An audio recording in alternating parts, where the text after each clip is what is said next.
ፒኮኮች ሙሉ ላባቸውን እንደሚያረግፉ ያውቃሉ? አሰላሙ አለይኩም ውዶቼ፣ ዛሬ የምናወራው ስለ ውዶቹ ፒኮኮች ነው። ሁላችሁም ላይክ፣ ሼር፣ ሰብስክራይብ በማድረግ ቪዲዮውን ጀምሩ። ያ ውዱና ደማቅ ላባ ያለው ወንዱ ፒኮክ ብቻ ነው። ሴቷ ፒኮክ ረጅም ላባ የላትም። ቀለሟም ቡናማ ነው። ይሄም የሆነው እንቁላሏን ስትቀፈቅፍ ከአዳኞች ለመደበቅ ነው። ወንዱ ፒኮክ ያንን ግዙፍ አይን መሰል ቅርጽ የላባ ማራገቢያ ክንፍ የሚዘረጋው እንዲሁ ለጌጥ አይደለም። ሴቷን ለማማለል የሚደንስበት እንዲሁም የፍቅር መገለጫው ነው። ሴቶቹ የሚመርጡት በጣም ትልቅና ብዙ አይነት ላባ ያለው የያዘውን ወንድ ብቻ ነው። ይህንን ላባ በየአመቱ የመራቢያ ወቅታቸው ሲያልቅ ሙሉ በሙሉ ያረግፉታል። በኋላ ግን እንደገና ይበቅልላቸዋል። ሌላው ደግሞ ያ ሁሉ ከባድ ላባ ያላቸው ከአውሬ ለመሸሽ ዛፍ ላይ መብረር ይችላሉ። የሚገርመው ደግሞ ትናንሽ እባቦችንና ነፍሳትን አድነው የሚበሉ ጨካኝ አዳኞችም ናቸው።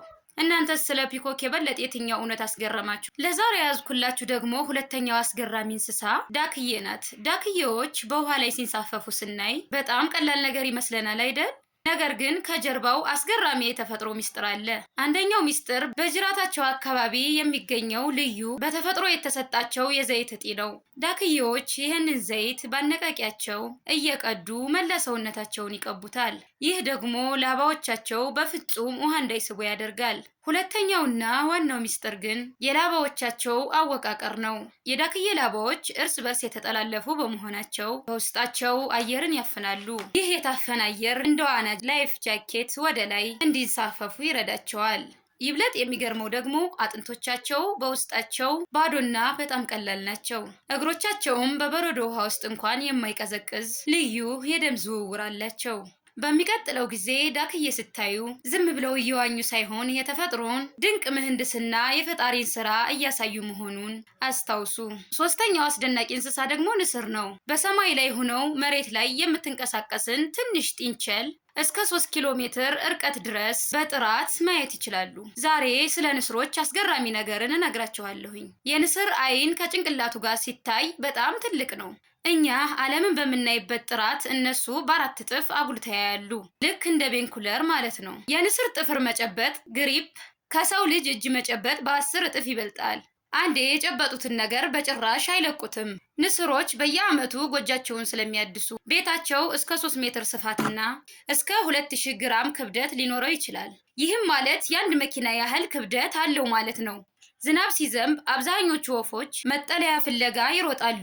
ንስሮች ግን ከዝናቡ ለመሸሽ ከዳመና በላይ ከፍ ብሎ በመብረር ዝናብን ያሸንፋሉ። ንስሮች ታማኝ አፍቃሪዎች ናቸው። አብዛኞቹ አንዴ የትዳር አጋር ከመረጡ በኋላ እስከ ህይወታቸው ፍጻሜ ድረስ ተለያይተው አያውቁም። እነዚህ ግርማ ሞገስ ያላቸው ወፎች በዱር እንስሳ ዓለም ውስጥ ባላቸው ጥንካሬና ብልህነት ይታወቃሉ። ንስሮች በብዛት ስጋ ተመጋቢዎችም ናቸው። አመጋገባቸው እንደ ዝርያቸውና እንደ አካባቢያቸው ይለያያል። አብዛኞቹ ንስሮች አሳ፣ እንደ ትናንሽ አጥቢ እንስሳ እንደ ጥንቸልና ሽኮኮ እንዲሁም ሌሎች ወፎችን ይመገባሉ። በጣም ጥራት ያለው እይታ ስላላቸው ከረጅም እርቀት ሆነው ንጥቂያቸውን ይለያሉ። በሰዓት እስከ 160 ኪሎ ሜትር በፍጥነት በመምዘግዘግ በጠንካራ ጥፍሮቻቸው በመቆንጠጥ ይይዛሉ። የንስሮች ቤተሰብ ህይወት በጣም ስርዓት ያለውና የስራ ክፍፍል ያለበት ነው። ሴቷ ንስር በአብዛኛው ከ1 እስከ 3 እንቁላሎችን ትጥላለች። ለ35 ቀናት ያህል ሴቷ እንቁላሎችን ስታቅፍ ወንዱ ደግሞ ምግብ ያቀርብላታል። ጫጩቶቹ ሲፈለፈሉ መጀመሪያ ላይ በጣም ደካማ ናቸው። ወላጆቹ ስጋውን በትንንሽ ቁራጭ እየቀደዱ በጥንቃቄ ይመግቧቸዋል። በጎጆ ውስጥ ከአንድ በላይ ጫጩት ካለ ትልቁና ጠንካራው ጫጩት ትንሹን ሊያጠቃ ወይም ምግቡን ሊቀማው ይችላል። ይህ በዱር እንስሳት ዓለም ውስጥ ካሊዝም ይባላል። በትልልቅ አዋፋት በተለይ በንስሮችና በጭልፊቶች ጎጆ ውስጥ የሚከሰት ትልቁ ጫጩት ትንሽ ወንድሙን ወይንም ትልቁ ጫጩት ትንሹን የሚገድልበት ድርጊት ነው። ይህ ብዙውን ጊዜ የሚሆነው ምግብ በሚያንስበት ጊዜ ጠንካራው ተርፎ ደካማው የሚጠፋበት መንገድ ነው። ጫጩቶቹ ከ10 እስከ 12 ሳምንት ሲሆናቸው ክንፋቸውን ማርገብገብ ይጀምራሉ። ወላጆቻቸው ጎጆ አካባቢ ምግብ በማሳየት እንዲበሩ ያበረታቷቸዋል። ንስሮቹ ለልጆቻቸው የሚሰጡት ስልጠና በጣም ጥብቅ ነው። ጫጩቶቹም መብረር ካልቻሉ ወላጆቹ ጎጆውን በማፍረስ ወይም ምቾት በመንሳት ጫጩቱ ጎጆውን ለቆ ይወጣና የራሱን ህይወት እንዲጀምር ያደርጉታል። ይህ ጥንካሬና ብልህነት ንስሮችን የሰማይ ላይ ንጉስ ያደርጋቸዋል። ከነዚህ እስካሁን ካቀረብኩላችሁ ይበልጥ የትኛው አስገረማችሁ?